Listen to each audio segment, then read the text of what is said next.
morning. Yeah, I'm a little loud, and I'm okay with that because you all are the hardened souls that have found yourselves here in this place in this time. We're very excited to have you here. My name is Kate, and of course, you are here at the you're here at the Win the Future of Gaming. It's kind of a big title for a big conversation.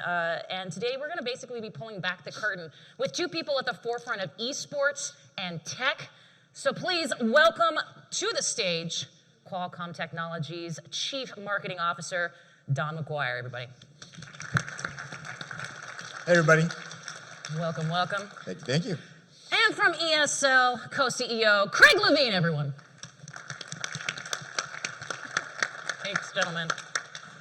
Sit on down. This is, I feel like this is a very intimate thing that you all get to see, and I can tell you right now that the nerding out that I have for this conversation is not to be matched. Don, let's start with you, though, okay? Because Qualcomm has a storied history spanning 2 decades, gaming and tech, of course. As someone with a similar pedigree in gaming, we'll say, I think is a good way to put it, and now as their CMO, what do you see as your role in sort of helping to evolve this ever-evolving space? Great question. Yeah, so we've been involved in the gaming space from a technology enablement perspective for quite a few years. And we've really watched as the advent of mobile gaming and the growth of mobile gaming has just gone sort of gangbusters around the world. And now it's obviously the biggest segment of the gaming ecosystem. It's kind of where all the money's being made. It's, everyone's turning their cannons towards mobile and the mobile space. I think in China, at any given day, at any given time, there's about 350 million people playing mobile games. So it's pretty large from a scale perspective. So we've been kind of watching that, and we've been creating enabling technologies to fortify and keep up with the demands of mobile gamers. And then take that up to the next level and have mobile gaming sort of cross over into the esports world, right? And we're super excited about where that's headed. So we were really excited about teaming up with ESL to really make mobile esports sort of a tier 1 level, sort of sport and competition to really take advantage of that inflection point of mobile gaming. So it's great to see. We're excited about kicking it off this year, and we're excited about where it goes. I love it, and we will talk about that partnership. Don't worry, that's a nice little tease from me to you. Craig, ESL is synonymous with esports. You're a guy who's also been a player. You've organized teams and leagues. And by the way, that was back in the early 2000s before it was cool. So I think he should get some credit for that, certainly. And of course, you've been a key strategist throughout. So talk to me a little bit about your key objectives here as co-CEO of this esports juggernaut. Yeah, so for ESL, we believe in sort of building what we call these complete game ecosystems. When you look at any sport that's out there, it's about creating these tiers of competition or progression through competition that create these moments of success. Yeah. And whether that's playing at home, whether it's playing on the go, whether it's playing in front of 50 people or 50,000 people, sort of those are the tiers that you look at, and you need that to build the fandom. So we try to build a world where everybody can be somebody, these zero to hero ecosystems, and then really replicate that across a variety of games. And we're so excited now what we're seeing as Don's describing the growth of mobile esports. It's funny, right? It's sort of just booming here, but it's already started in other places of the world, right? We've already filled arenas in places like India and China and Brazil with different games here. So for us, in the world of esports, it's all about creating this and bringing people together really through competition and community. And whether that's physically or whether that's digitally, that's a big part of what we do, and doing that then across a variety of different game titles. The accessibility too is what we're really excited about, because we're calling it collectively the era of everyone, right? Because it's no longer tied to being able to build a $4,000 PC, right? Or having a console or whatever. It's really about the era of everyone. Most people have a smartphone, right? And through the technology that we're enabling and the power of ESL, we're really unlocking esports, for everyone. And so that's what's really exciting about it. I mean, listen, I'm an esports fan through and through, and Couldn't tell. What? Stop. Well, let's talk about, we've obviously heard ESL and Qualcomm, leaders in gaming here. Can you talk a little bit about, Don, we'll start with you, sort of how you're propelling the gaming and I would say that XR ecosystem forward, because listen, we're going to talk Metaverse a little bit. We're going to know exactly how this foundation begins.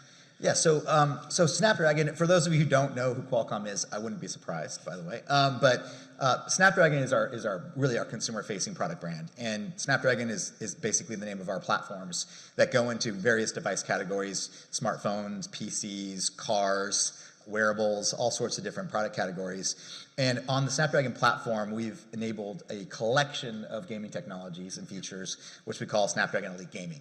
And Snapdragon Elite Gaming is really the packaging up of all these amazing features that make the gaming experience on your smartphone, desktop quality, for example. So a true 10-bit HDR, foveated rendering, gaming at 144 frames per second. These are all firsts that Snapdragon Elite Gaming has brought to the smartphone and to these purpose-built gaming devices. And so that's sort of our foundation for which we're launching off of, is bringing Elite Gaming to these devices to allow players to play AAA titles and have a similar experience. The only difference being that the screen is smaller and that the way that they access and play the game is different than having a controller or having a controller attached to their phone. But other than that, the experience should be the same. And that's what we believe, and that's what we're striving for constantly. We're always taking feedback from gamers and from our partners, our device partners, saying how can we make Elite Gaming better? How can we bring new feature sets? Game Touch we just announced this last year. So making that experience as rich and as immersive as they would experience on any other device category is kind of our goal. And that's how we kind of look at gaming. It's through the lens of Snapdragon and through the lens of Snapdragon Elite Gaming. Excellent. Craig, you got to be excited about what we was just talking about here. Yeah, I mean, it's all about that accessibility as we were talking about, and with the more powerful hardware starts to unlock more interesting games. And when you look at now the growth of video games, it's really come off of the idea that competitive games have created an inherently social experience that has been the foundation for the largest games out there. And whether that's the biggest games by prize pool or the biggest games by viewership that are out there, the biggest communities, they're all really anchored around this idea of competition. And oh, by the way, what the industry has seen and the game makers have seen is that competitive players are higher value customers for them, so they spend more time in game and on platform, which for us means that more games are being built with competitive features in mind. So sort of this pipeline of potential games now that can take advantage of these new hardware advances that are out there are all starting to come to market. And when you look at what's happened across the industry, across game engines and platforms like Unity or Unreal, it has now simplified and made it cheaper, quite frankly, for game development. So I think that's what you see now, right? These, things from like 10,000 games that come out on a given year. There's so much creation that's happening out there, and that is then increasing that addressable market. But a lot of it's happening off the backbone of competition and community that comes together in the fandom around it. I love it. And also, as a reminder, if you do have questions, we will do a Q&A towards the end. And if you want to go to the South by Southwest Go app, you can put those questions in, and we'll maybe answer them here on the stage a little bit later. That's a nice tease. Well, let's keep with that industry trends talk, right? We talk about industry trends, the gaming technology. This is the big question. Don, we'll start with you. And it's not an easy one to answer, I'm sure. But what is the future of gaming in your eyes right now? It's really, I think ESL and ourselves share this. It's really about anytime, anywhere.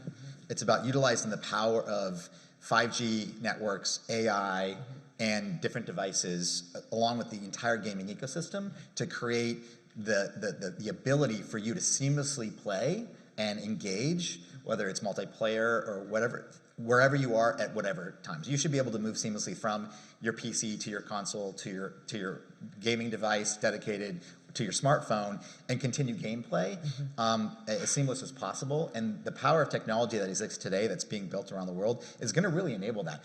Add on top of that, immersion through the metaverse, or the idea of the metaverse, which we're going to talk about in a little bit, whatever that means to you. I think it's the layers of reality, right, that you're going to be able to experience through gameplay takes the idea of Ready Player One and Second Life and all these things to another level, and so that's what we're excited about of where gaming's headed. It's that use case that we think is the tip of the spear for a lot of these bigger ideas of where technology is headed and where entertainment and immersion is headed. So that's one thing that I think we're excited about.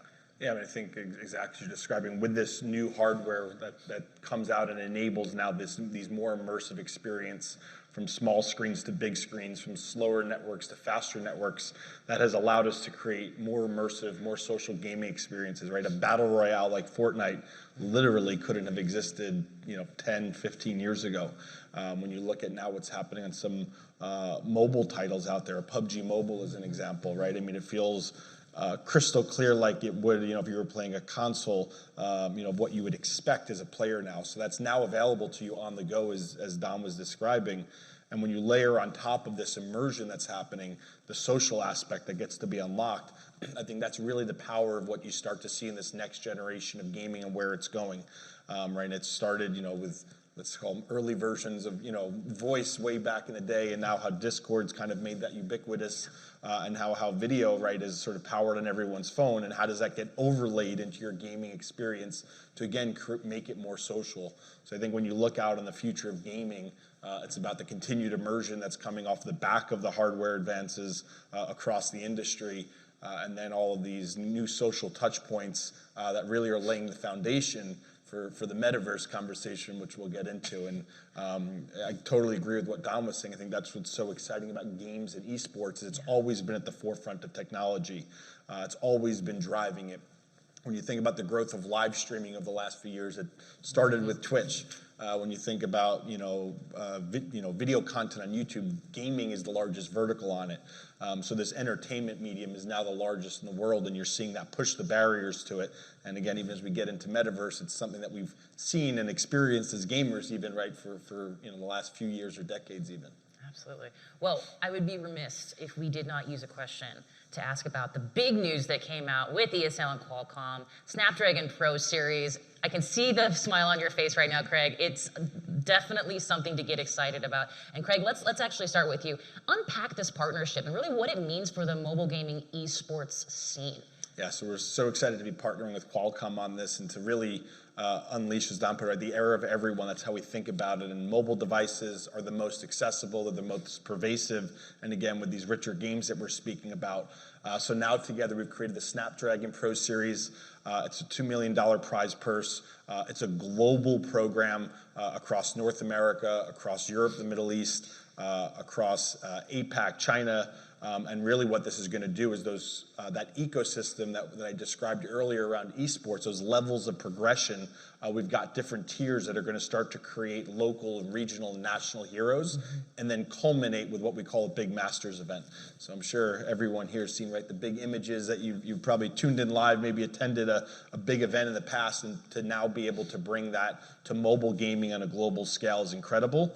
And one of the things that continues to wow me every time we do something in mobile is the participation, right? This idea of traditional esports has been about the world's best players competing with, tens of millions of watching live.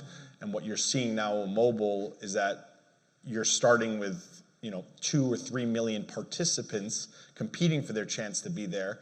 And oh, by the way, the growth of mobile esports, from a live streaming perspective, has grown over 200% over the last 3 years.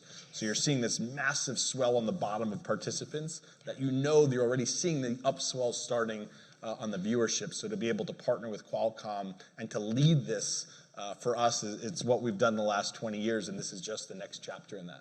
That chapter has got to be something that gets you up in the morning. Yeah, this is really, it's been a labor of love, I think, for myself and my team. Coming from Intel and having IEM under my tutelage when I was there, I knew the power of esports and the celebration. And this is really, in my opinion, this is a celebration of mobile esports. And that's what we want to create. We want to create a celebration and this era of everyone and having this groundswell of novice mobile gamers being able to kind of participate and get into the ecosystem and then culminate into this masters type of environment and really bring the ecosystem together and celebrate that esports competition. The spirit of competition, I think, is super exciting for us. I think it's time. The inflection point is there to kind of organize around this and take it to the next level. So Snapdragon Pro Series is going to be amazing, and we're looking forward to bringing it around the world and both from an online perspective, as well as all the way through to the physical event, and bring in partners and the entire ecosystem to celebrate that. So it's going to be amazing. We like to say we don't do things half-assed. So we're all in on this. And I know ESL, because of their history and their competency in putting on these massive, events at scale, it's going to be a great partnership. And I think the other piece that's also so exciting is reimagining what esports is. Yes. Right? Sort of this what a mobile phone, a mobile device enables, not just from players, for viewers at home, for participants on site. I think that's also what gets us so excited now, is to be able to reimagine the future of this in sort of this connectivity first sort of world. I got to tell you, I just love the global aspect of it, and the not having a barrier to entry. As an esports fan, I'm excited. As a mobile gaming fan, I'm excited. Like, I'm going to stop using the word excited, because if you're playing a drinking game right now with that word, you've been out for a while. Well, let's downshift now. I don't have a car that does that, so that doesn't make any sense. To the metaverse. We are, obviously, it's a buzzword, it's a big tent, it's a big opportunity. Don, you are someone who keeps sort of this new tech at the forefront daily. I'm gonna start with you. How do you define the metaverse? It's a big question, I know. Yes, so I think our perspective is, and I think kind of my personal point of view is that the metaverse will be what the metaverse will be. And I don't think anyone really is gonna own it. I mean, Snoop can buy property in it, that's cool, but it's I think there's been a lot of companies or people that might have gone out and say, we're gonna own the metaverse. I just don't think that's possible. The metaverse is gonna take different forms. It's gonna be a way for people, it's really the merging of digital and physical spaces, and if we're all gonna have a digital twin, or if there's gonna be a digital twin of things and people that's gonna be available to alter your sense of reality, that could be super cool, but it can manifest itself in different ways. So whether it's metaverse for entertainment, metaverse for productivity, and your workplace, metaverse for gaming, metaverse for attending a concert, metaverse from an augmented perspective versus a virtual perspective, it's going to take different forms. And kind of all we know, or the one thing we do know, is you're going to have to access the metaverse via some sort of device, some sort of platform that gets you in. Whether that's a smartphone, whether that's glasses, whether that's your car, whether that's a tablet or a gaming device or a PC or whatever that might be, you're going to have to access this world or augment your world in some way, shape, or form through a device experience. Chances are, we're going to be powering that device with our Snapdragon platform. So in a way, Snapdragon is sort of your ticket in, right? Your ticket to the metaverse, and whatever that metaverse means to you. And so that's why we're excited about it, because it's another growth opportunity, as you mentioned, for technology as a platform to be, again, set up for good. I think one thing we can learn from the explosion of social media is if we all embark upon this journey into the metaverse, can we learn lessons from what happened with social media, right? Social media can be used for good, social media can be used for evil, as we've seen. And maybe we can take a lesson from that. And as we construct collectively the entire ecosystem, technology ecosystem, what this metaverse idea of the metaverse is, can we learn from that? And can we actually create a metaverse for good? And so that's kind of one thing that we're looking at as an adjunct to just enabling, we're the great enabler. We enable a lot of different platforms and a lot of different technologies to happen. So we're watching what's happening. We are, we've been investing in XR for over 10 years. We are in every XR platform that you can imagine, Oculus to HTC Vive, to Microsoft HoloLens. So we enable and we power all those devices. Again, access to your virtual or augmented experience through those devices is powered by Snapdragon. So we have a lot of experience. We've been watching it along the way, paying attention to trends, great partnerships with Unreal and Unity and Meta and Microsoft and others. So it's exciting, but we're really interested to see where it goes. I think it doesn't really sort of explode and become more mainstream until the augmented piece is figured out a little bit further. Got it. I think the virtual piece has been there for a while, but it's still sort of nascent. But really about the augmentation of your world is really where it becomes sort of scalable. And so those are just some initial thoughts that we have. That's interesting. And I think when we think of a lot of that connectivity that Don's describing, right, it's what is the metaverse, right? It's when your virtual relationships or your virtual belongings are as or more important, right, than your physical ones out there. That's sort of like the best way I've heard it described to me. And I think that's so true. And to Don's point, as you think about then the access that you need against that, it's going to take a lot of different shapes. It's going to take different forms for different use cases. But I almost think it is that simple and that inherently social piece of that within you. Makes sense, for sure. Well, Don, even you mentioned it, and we'll start with you again here. You talk about metaverse for gaming, right? I'm curious, how do you think gamers are going to experience the metaverse? And then let's sort of talk about how you hope they experience the metaverse. And Craig, I'm coming to you next. Yeah, I think Craig would probably give a better answer. But so I think gaming is one of those obvious use cases to start with.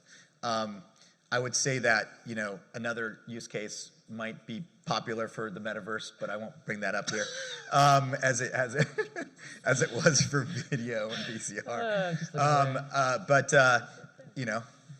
That's what it is, right? So, but I think it is one of those obvious use cases. So how people engage with it. I think gaming is on the forefront of the merging of digital and physical.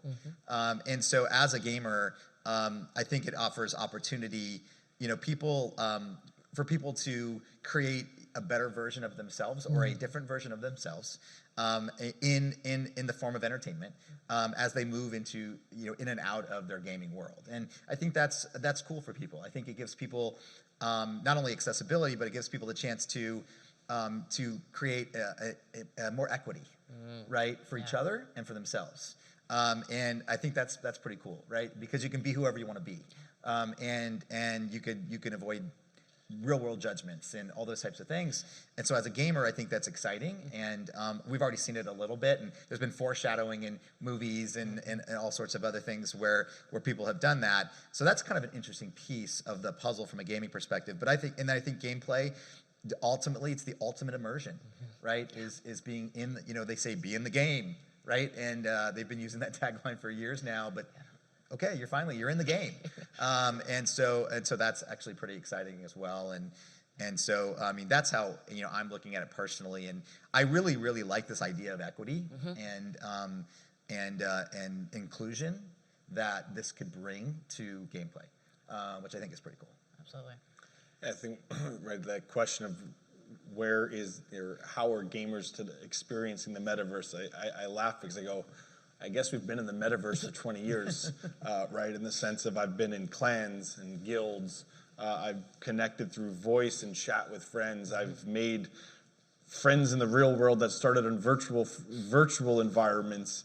I've spent more than I will care to admit in here in terms of virtual items that are in game that you could only see if you were in game with it, right? And how strange that sounded just 3 or 5 years ago. It's like we were the crazy ones, right, doing all this stuff, and now here everyone is pouring trillions or billions of dollars into this $1 trillion opportunity, and you're like, I think we've been here. I haven't seen Snoop Dogg in my World of Warcraft guild. I'll sell him a spot if he's looking for some more real estate. He's got the money. Yeah, it's but it's been here, and I think that goes a little bit back what was Don describing, right? That's what's so cool that I find about being in games and esports is it is that forefront of it. So to the question of how are gamers experiencing the metaverse, I think that foundation is there. And I think that's an accelerant through that because there's already a population of us that understand it, that embrace it, and that love it. And even when you think about what's an NFT, again, I laughed. I mean, they need to rebrand the word NFT and cryptocurrency, but it's a virtual item, right? And again, we've been buying these kinds of things, dragon lore op skins or, skins in League of Legends or, opening chests in Clash Royale, whatever it might be. So that idea has kind of been there already. And then I think where does it go? I think it just builds off that idea of social connectivity and that accessibility that Don was describing. And the idea of now how do I experience these relationships in a way that historically has been, let's call it desktop or couch driven. Now with your mobile device, with the metaverse, now how are these relationships permeating my life in a positive way, in a more natural and a seamless way through it? So as Don was describing the virtual, where it started, and this mixed reality maybe of where it ends up, I'm a much bigger believer in this augmented XR kind of use application, where you can bring the best of both worlds together. And I think that's what the future then of gaming is how do you just bring that gaming experience, those social experiences, beyond that sort of singular use case to become a more natural part of your life, no matter what you're doing. Yeah, I think gamers they've already given the metaverse permission to exist. Yes. Right. Ooh. Whereas some other use cases it's gonna be harder. Yeah. Right.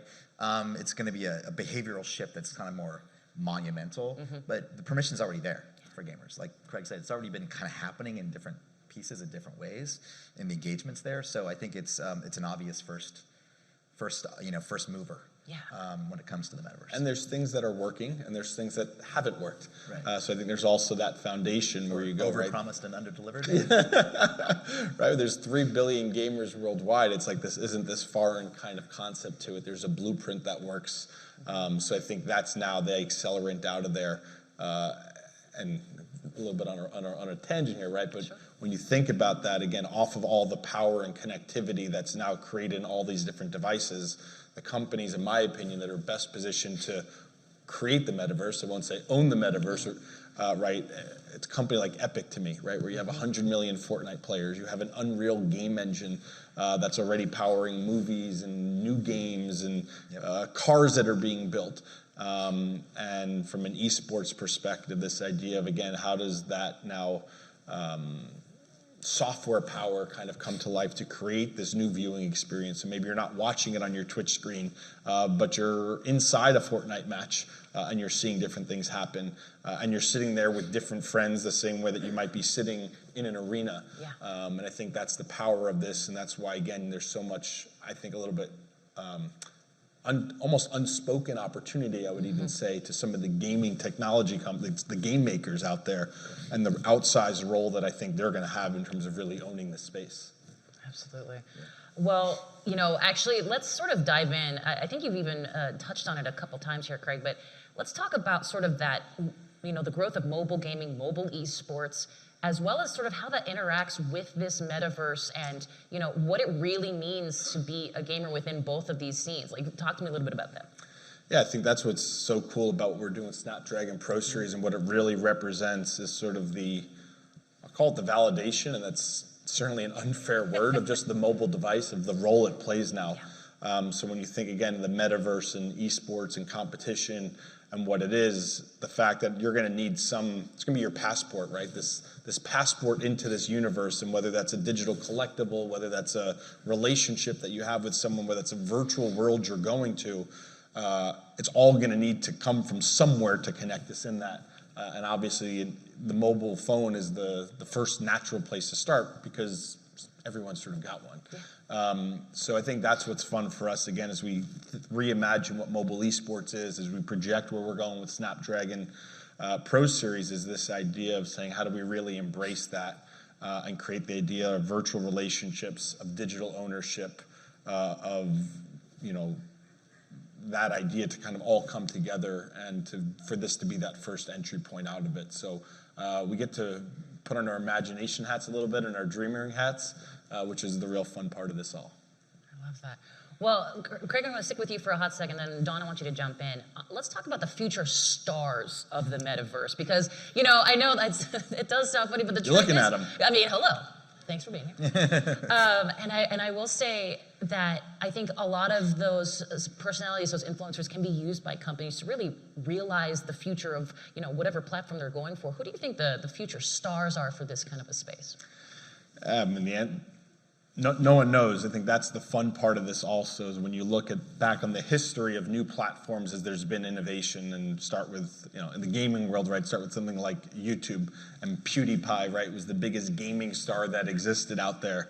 And then live streaming became the thing, and Ninja became the biggest thing out there on Twitch. So every time you see a new platform come, I think it creates a new opportunity for people to interact with other people. And whether that's on TikTok today and it's shorter form content, or again on Twitch where it's more long form perhaps, what you'll see out of the metaverse is new opportunities for creators to come together to create communities around them, to create engagement. So, if I was placing a bet on who the future star is of the metaverse, I would take the field, because it's probably going to be someone we haven't heard of, because there's going to be some new way that they're thinking about how to connect with new generations in a really meaningful way. Many of them won't even be real. I just love that. It's already happening. Fascinating. I mean, it's already happening in China. Yeah. Right? Some of the biggest KOLs aren't even real. Right? It's in the cosmetic space. In China right now, these influencers, they're not even real people. They're made up. They're virtual people. But they've got audiences, they've got fan bases, they are earning income for their creators. And so that's what's going to be interesting. I mean, it could be a little dangerous, but it's super interesting, right? That the PewDiePies and the ninjas of the world, of this metaverse gaming world, may not even be real people, right? There may be a real person behind them, or an entity behind them, powering them, but they may not be real. So that's pretty interesting where that goes, and it's kind of already happening, as I said, because we're watching what's going on in China with some of these influencers that are repping brands and repping spaces, and they are not real people. So it's pretty cool. I keep shaking my head, but I keep thinking, like, why am I shaking my head? This feels like the future is now. Okay, let's just let that happen anyway. Well, speaking of sort of blast from the past, the term metaverse itself, Neil Stephenson, his novel Snow Crash back in 1992 is where it was coined. That was 30 years ago. I'm just gonna leave that one out there. But now we're talking about, like, the future of the metaverse and everything. And Don, let's start with you. What do you hope the metaverse looks like 30 years from now that it's no longer science fiction? Oh, wow, 30 years from now. Big question, big question. 30 years from 30 years. That's correct, yeah. So I guess it'd be years. 60 years from playing, and 60 years from we'll all be gone. It'll from be the fine. coining of the phrase. Apocalypse will happen. Yeah, exactly. It's fine. The apocalypse will have happened. We'll all be on Mars. What I hope for it, I'm going to go back to something I said earlier, is I really hope it's an augmented / virtual addition and or substitution for the real world that is helping the overall societal just sort of kind of ethos move in a positive direction. Like right? a companion piece. Yeah, and I think it's easy to get lost in virtual and remember or forget that there's a physical side of your life, and relationships are important, right? And I think one of the things that we've learned through the last 2 years is the power of connectivity, the ability to have to want to connect, or the ability to stay connected to family, friends, school, work, whatever it might be, is nothing can replace that. No Teams call, no Zoom call, right? No virtual type of meeting can replace that collaboration, that human connection. And human connection is going to remain super important. And I know some people who maybe sit in their basement all day long and play games don't need human connection, but we all need human connection. We're social animals. So what I hope for the metaverse in the future is that it is a layered on type of addition to real life and to that human connection that we all need. Because I don't know if I want to live in a world where that goes away, right? Because then I think along with human connection being gone, that's when morality goes away and ethics go away and the ability to distinguish right from wrong and empathy right goes away, and that's not a world that I think would be a very good world. So I'm hoping that's kind of what my hope is that we again learn from what technology can do and what it both good and bad, and we do it the right way collectively as an ecosystem, as a group of enablers, publishers, writers, creators, and participants, that everybody's sort of on that same page. Yeah. It's a little altruistic, I think, but what else am I going to say? I was going to say the opportunity is there. Yeah, the opportunity is there. It's so early still, and again, lots of people are raising flying the metaverse flag. But another thing too is that it can't kill the grid, right? I mean, this idea of the metaverse, you have to take into account sustainability and power efficiency, and you can't bring down the grid, by everyone's engaging in the metaverse. Oh, we have no power. Yeah. So I can't. That's another thing that we have to take into consideration as we move through this, as well is the energy sources, right? That it's going to take to actually pull this off. Yeah, and that's definitely something that people, I think, forget sometimes with the innovation being at the forefront. Craig, how about you? What are your thoughts? I think it's a lot of the similar kind of things, right? Where do you hope the metaverse is in 30 years? I think, as Don was saying, right, what we've learned through the pandemic is that technology could be an enabler for it, and how it could also be a crutch for things. And I think we've got to sort of take the best of everything that's come out of this, all of these learnings across these last 2 years, and really say, how do we use now technology to bring together, to mix, to supplement sort of the social experiences that are happening. And it doesn't necessarily mean physical, but we are animals. We are social creatures. That is innate to who we are, no matter what virtual form of it is. We're not going to be a unicorn floating around Fortnite. We're still a person. And I think that we have to remember that we're grounded in the physical. So how do you use that then to supplement that? How do you create connections? How do you bring together families and friends, perhaps that can't get together? How do you create accessibility to learning that might not be there because of some socioeconomic barrier that you have been born into? And as Don was describing, right, using it for good, I think that's really the power of the metaverse, is how you use it to break down walls behind that. And I think that's sort of what I hope this isn't a replacement for the physical, because I don't think you can replace it, no matter how good it gets. But I do think it has a role in supplementing, in enriching, in bringing things closer, closing the distance that is around it. And that's definitely been the learning, I think, out of these last 2 years, as much as it's pushed everyone into digital. And I'm assuming many of us, it's a space that we've been comfortable in. It's created, my grandma now FaceTimes. You could never find the button before. But that's a step into it for her. So I think that's the idea now, is how do we build off that? And I think we're going to really kind of see that acceleration coming out of it. But as Don was describing, it's all about that access point. And if that experience isn't good, if your Oculus glasses aren't good enough, if it's staticky or laggy, if you've got a bad connection and they're 2 seconds behind you, frying your brain. That's not a great experience either. So I think that the speed of technology now is what we're seeing to really unlock this future that we're hearing so much about. Yeah. I mean, if we all keep to the idea that technology is here to solve problems, it's here to bridge gaps, right? It's here to offer accessibility. Then I think we can use this idea of the metaverse, or just any sort of technology platform, to really solve big problems, right? I mean, thank God we had it during this pandemic, or else what would we have done, right? And how would we have stayed connected? How would we have kept our lives going? But there's still issues out there. The digital divide is a huge issue. And in fact, the pandemic actually brought the digital divide to the forefront, right? It doesn't just exist in rural Indiana, it exists in downtown Los Angeles. And access to technology and access to devices, as well as connectivity, it's real, and it's happening in your backyard, it's in suburbia, it's in urban areas, and it's in rural.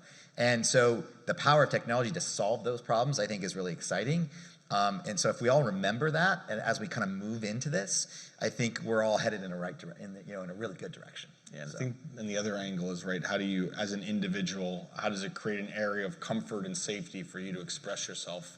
Right, this new era of mental health that we're all talking about in such a positive way that's come to a forefront, where perhaps if you have an insecurity or if you're picked on for some reason, that you have this opportunity to create the person who you are, not the person that you look like. I think that can also become a really powerful next dimension. And agree with Don, again, there's a lot to learn from social media, of what worked and what different. And I think that's now, our rules of engagement, that as a society, I think we kind of need to figure out. And even the social media platforms are the earliest stages of finding their voice. How does a Twitter and a Facebook label content, or YouTube on it? And I think these are going to, again, be these challenges now in the virtual world as a society, that if the metaverse is going to become what it is, some of the anonymity that started the internet and made it so great, but also makes it such a toxic and challenging place at times, we're going to have to figure out how to do that. So it's not just the technology, it's not just being able to, buy that plot of land It's also figuring out how we have rules that govern our society that exists within there. And I think that's a whole ethical layer that actually I haven't heard that much talking about. They've talked about how they're going to program a better version of Craig through AI, but haven't really heard how we're going to make sure that we're using it for good. Otherwise, we know, again, as gamers, I think, and probably all of us have experienced that moment where you perhaps don't have a great experience based off that anonymity. So there's a lot to figure out beyond the technology and beyond the content side of it. That needs a moral compass. Yeah. Right. And it shouldn't be, the moral compass shouldn't be defined by one individual or one company or one platform. No It's matter what your name crowdsourced. is. Yeah, no matter who it is. No matter if it's Craig. No, it needs to be from all of us. Yeah. Right. And I think that's the power of these platforms, these open platforms, is it is the power of the collective to kind of guide. Right. And the danger part is having one entity or one person or one company decide what's right or what's wrong. That is danger zone, right? And that's the definition of fascism. So I think given the opportunity and given that these platforms are open, it is everybody's responsibility to kind of rise up and kind of develop that moral compass for these things, so that as we do move into it, we avoid some of the mistakes and the experience is really a positive experience for people. I will say I do appreciate putting the onus on the user and on the people that create things, sort of that lens that says, hey, make sure you put this lens on first before you continue on with the revolutionizing, which is great. Hey, we've got some questions from all of you guys. Starting off, let's see, this is from Peter. How will the Snapdragon Pro Series help esports break through to a wider U.S. audience who may need to learn what's so great about the genre? I'm going to go to Craig first on this one because I want to know this. Yeah, what I love about the Snapdragon Pro Series is the variety of games that we work with. And I think that's really the key to kind of breaking through to different audiences. So, the biggest esports titles today have historically been born out of PCs of League of Legends and Counter-Strikes and Dotas and StarCrafts of the world. When we look at what's happening in the mobile ecosystem, there's so many new communities that are being founded and created. And the Snapdragon Pro Series, I think we're gonna have some like 10 games represented across the world. So one, we could take a really regional flavor to what games are most interesting to the players within the US. And then with each of those games that we bring under this umbrella of the Snapdragon Pro Series, we're actually creating an increased addressable audience to start to learn, to get exposed to it, to build the fandom around it. So I think that's really one of the key unique things of the program that we've created, is that it's not about one game, it's about a variety of games all coming together under this umbrella. Nice. Don, is that something that, honestly, a Snapdragon Pro Series, it's built on, it's global, Qualcomm is global, but this US question is such an interesting one. Yeah, it is interesting, and it's exciting because I think, just having watched what's happened in other markets like China, India, and even in Europe and other places, the US has, because it's been so rooted in PC and console, that it's sort of catching up. So it'll be exciting to see where it goes. But there's a plethora of publishers out there, of game platforms out there that can be leveraged. The fact that we can mix and match and interchange as we move through regions, and we can actually expose different regions to different types of games and gameplay and then cross-pollinate, I think that's pretty exciting. And we will do as much as we can to expose, right, both locally as well as regionally and globally, different players and different ecosystems to all what's going on, as people are playing and engaging in esports in China. What are those top titles, and how could those be exciting and popular here, and vice versa. So I think that's going to be fun. It's going to be a little bit of an exploration. Again, it's kind of fun journey. You don't know where you're going at times. So that's half the fun is the journey itself. But we're going to do everything we can to make it a really compelling experience and try to sort of accelerate the mobile gaming ecosystem in the U.S. from an esports perspective, as it's already kind of naturally evolved on its own outside of the U.S. I love it. Okay, next question from Austin in Austin. There are only a small number of major sports, but there are hundreds of competitive games released a year. How do game developers come out on top?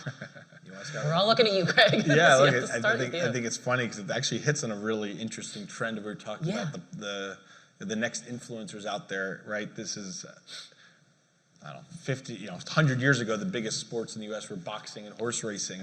And when you think about, 50 years ago, it was, 7 channels of maybe more than that, but this idea that there was limited distribution, and what's happened now through digital is that there's unlimited distribution, and that's created this whole wave of influencers or micro influencers or whatever that is. So there's sort of a flavor for everything in whatever it is you want to do, music, movies, video games, and so forth.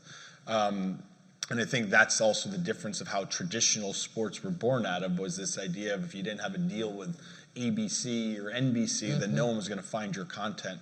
In today's world, games again are being created off of these platforms. There's self-publishing that's happened. There's content that's being created from users that's going on to YouTube and Twitch and Twitter and Reddit and other platforms out there. So I think ultimately, right, how does a game developer come out on top? It's really easy. You just need it. First, you need a great game. Yeah. And that sounds really simple to do, but we've all spent too much time probably trying, on some games that maybe weren't going to make it. But it all starts with a great game, and then you need to have the right competitive features that are that are necessary. You need things like map balance. You need things like lobby making and matchmaking. You need the ability to have integrity, right, with anti-cheat on top of it. So a great game, embracing the right tools, and then supporting the community the right way. I always joke, a game developer, ESL, we don't make an esport, the community makes an esports. We kind of create a platform then for the best players to come to life on the biggest stars and for fans to follow them. And when that sort of lightning in a bottle happens, that's what you see with these generational esports titles of Counter-Strike being around 20 years, League of Legends 15 years or whatever it's been, and so forth. So I think that's really the key for them, is make a great game, have the right competitive features in mind, and then support the community the right way. I was going to say, the right competitive features feels like it needs the right foundation. Yeah, and just a little bit of a PSA here for us. Everything that Craig just said, plus come work with us. Yeah. Right? Our Elite Gaming platform gives game developers the ability to create kick-ass games. So leverage our features, leverage our technology, work with us. We're happy to work with you. We have Snapdragon Studios, which is our gaming studios. The team there is amazing, and they will help make your game amazing. So if you're a developer and you want to develop a kick-ass mobile game, come work with us. We're happy to work with you. I love it. And start that conversation at, during development. Don't lob that on at the end. I'm asking as a user. Okay, let's keep it going. Okay, yeah. This is from Anonymous. How do we build the metaverse for inclusion, knowing that early adopters who frame the culture are predominantly male? You should answer this I question. feel like I should answer this question if only Donna, maybe we start with you on this one. This is an interesting because, and Craig, you talked about toxicity, and like Don, you talked about the idea of needing there to be a moral compass, and this goes right to that. Yeah, it's a really good question, and Anonymous, you're not wrong. So I think I'll go back to an early comment I made, which is I think hopefully this gives the ability to bring equity and inclusion to a whole different level, right? And because of these blended realities and because of the digital twins and things like that, how we frame up the voice that's actually emanating from these types of things, we can create a voice that actually is more digitally or even physically inclusive. And so whether they're the people behind this are of whatever gender, right, may not matter in the future, right? What matters is maybe the voice that is, kind of creating the opportunities in the augmented or virtual space, maybe an orc, or maybe maybe just non-gender specific, and it may drive inclusion to another level. I mean, that would be cool, right? And because I think there's physical limitations that everyone's been put into a box, right? From a gender and or other psychographic perspectives, which is unfortunate and a shame, but it's a reality. So how do we break through that? And from a physical perspective, I would say there's a lot of amazing, very powerful, female or non-binary voices already in gaming, as well as in other parts of the technology world. Step up, right, and be a voice for the physical. But I think what's exciting is that can we create a more inclusive voice from a virtual and non-augmented perspective, where this idea of that kind of fades to the background, and it's really just about what they're saying versus who's saying it. Man, I love that. Please, yes, I don't know, I may be like out on a limb here, but Totally. And I think there's a couple of angles to it, right? So there's no one silver bullet, right? It's going to be lots of things, and this is going to sound really silly, but the starting point is talking about it. Yeah. I think these were conversations that weren't happening 10 years ago. So the fact that we're at the early stage of this, and now we're, I think, based off some unfortunate things that have maybe forced this topic front and center as a culture now in society beyond technology or gaming, that's a good starting point. I think the other piece is saying, one, how do you, from the earliest level, how do you create more equity and more balance on those where the creation's happening? So more girls in technology, more, making it more okay, more acceptable now is more accessible, creating leaders and in the space. I think that's one step towards that. And the other piece of how we're going to build it is because I think the world has their eyes open now. That 50-ish% of the population is male and female, and the beautiful part about the metaverse is I think it's really this platform for creators that are out there. So it's going to become a platform for commerce, and I think that's going to inevitably start to create more content opportunities that are more attractive to everyone out there. And when I think about even a mobile phone and mobile gaming as an example, which maybe PC gaming and console gaming started a little bit more male-dominated off of dooms and shooters. I was going to say you've seen off of mobile games how skews more female. how it skews more females because there's a bigger variety of content that's out there. And I think that's the key then to the metaverse, is having the diversity of content accessible to people is ultimately how we're going to, I think, kind of break into that more equitable realm. And you're going to see that in Snapdragon Pro Series, right? Yeah. You're going to see representation at a whole different level than you've seen in PC esports or console esports, because the audience and the demographic and psychographic makeup of the audience is so different for mobile gaming than it is in PC gaming. And what we've done in PC gaming, our audience is typically about, call it 5% female. Again, these are traditional hardcore PC games of Counter-Strike and Dotas and StarCrafts, and we've seen it more like 35% female in what we've already done with our ESL mobile product. So exactly what you're describing, Don, we're seeing in time, we think we'll continue to balance that in a more equitable way. I am wearing a smile for a very obvious reason on that one, so I'm very excited. Okay, and we only have about 7 minutes left, but we're going to try to get some more questions here. Do you envision the future of mobile gaming being native games or streaming games? Oh, I don't know which one of you would like to start with that. Don, I'm going to say both. Both. Yeah, definitely both. Native from the perspective that we have the platforms, we have the technology, and so I think that opportunity is there. Streaming, because the power of 5G and AI is going to make streaming, the experience for streaming games, an amazing experience. And of course, it's still in developing. Networks are still being built out. I know there was a question earlier about, the propensity of technology, and the networks are at different levels in different countries. So how do we balance for that as we move Snapdragon Pro Series around the world?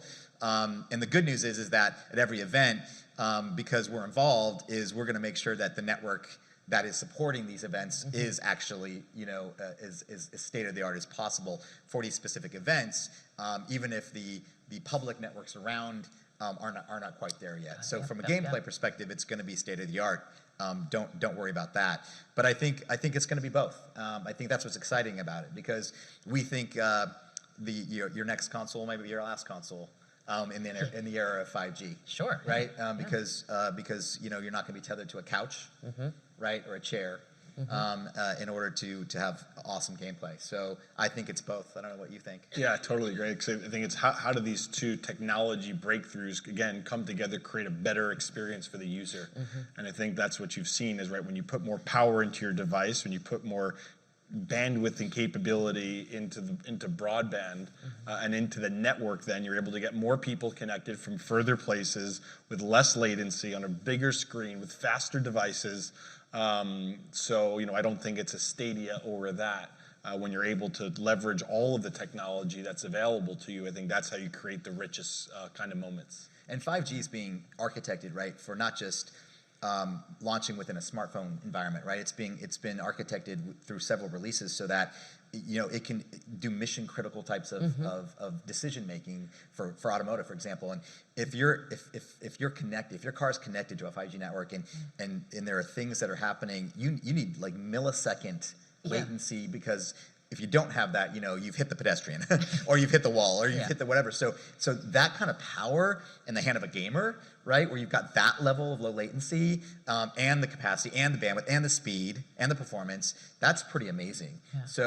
So because it's being architected for those use cases that are mission critical, like if you can't make the decision this fast, you die, right? So that is really amazing. And you back that up into a gaming environment, and that's actually pretty cool. So I think that's going to be amazing for streaming, for sure, in the future as we kind of move through this. And again, it's a journey, so we're going to learn a lot this year, but every year it's going to get better and better with Snapdragon Pro Series, so that's what's exciting. I love it. Guys, get your dexterity exercises now, because you're going to have to keep up with the tech, which as a gamer is excellent. It used to be called Nintendo thumb. Nintendo That was a medically diagnosed term, so. Oh, good. Okay, we've got 4 minutes left. We're going to go for one more question here, and that question is from Mike. How will you engage markets like Middle East, Africa, and other places? Oh, actually, we just answered this a little bit, I think, right? We just did. That we just did. So we'll move on to Austin once again, coming in with the great questions here. Do you envision the future of mobile gaming being? Oh, we already talked about that one. Last question here. Let's talk about Brian. What is the ultimate esport event vision, and what are all the modes to interact at this event? Craig, as somebody who has badly missed lands, like terribly, I must know the answer. I think we all would have answered a different question 2 years ago. I think, right, with the ultimate esports event vision, first of all, I think starts with an arena full of fans. And we just had our first live event back earlier this month, or the end of last month in Katowice, Poland. And it was a reminder that when you're an athlete, a competitor of any type, to do it in front of 10,000 fans is ultimately what creates that highest level of competition and that pressure in the moment. So when we think about that vision, I think it starts with that. Then it's how do you create this really great experience for those fans on site to become more than spectators. I think that's right. What smartphones have done, what Gen Z has demanded, is it's no longer about a lean back, but a lean in experience. And again, we think the mobile phone is a great entry point because everyone's got one at an event. So how do we bring the audience to be more participatory through that in terms of what's happening in the competition, in terms of giving them an impact and the ability to influence sort of how the event comes together. And then how do you start to extend that right beyond the four walls of any physical location and take advantage of the tens of millions of fans that are watching live and want to engage with the content outside of it? And how do you bring those fans in to give them a voice? And how do you give them a voice with one another? So it's, a virtual arena full of people as well. How do you give a voice to those people, that the 10 million at home, or the 40 million that are watching at home, into that arena, the same way that if you were there, you'd have your thunder sticks and you'd be chanting for your favorite team. So this is a lot of what we're actually going to do with our first Masters event in the Snapdragon Pro Series, is sort of really think how we create this connected first experience for the people on site and on home. So I guess the answer is you'll probably have to tease it out a little bit. I think our first event will be probably about 12 months from now, and our first Masters event, I should say. But that is exactly what we're thinking about. But the last 2 years have taught us it definitely starts in person. Yes. And we want to bring a lot of partners to the table. Yes. Right. We want to kind of create these ecosystems. So we want to bring partners from both, in the genre and in the gaming ecosystem, as well as partners who want to attach themselves to mobile esports. I think there was a question. I think it maybe fell below the vote up line, but it was about how do brands like Bud Light get involved in mobile esports or involved in Snapdragon Pro Series. Come on in. Like, we would love to have you. Water's lovely. The water's warm. And so bringing partners in from both inside the ecosystem as well as who'd like to attach to the audience, we're all in. And this is what ESL does so well, right? And we have a ton of partnerships across different ecosystems that we're going to be bringing that are just, kind of want in, right? And so we're creating a platform where we'll invite you in. Well, excellent. Well, we're very grateful that you all have invited us in, and thank you so much for being here as well. Of course, Don McGuire, Craig Levine, thank you so much once again. Thank you, South by Southwest.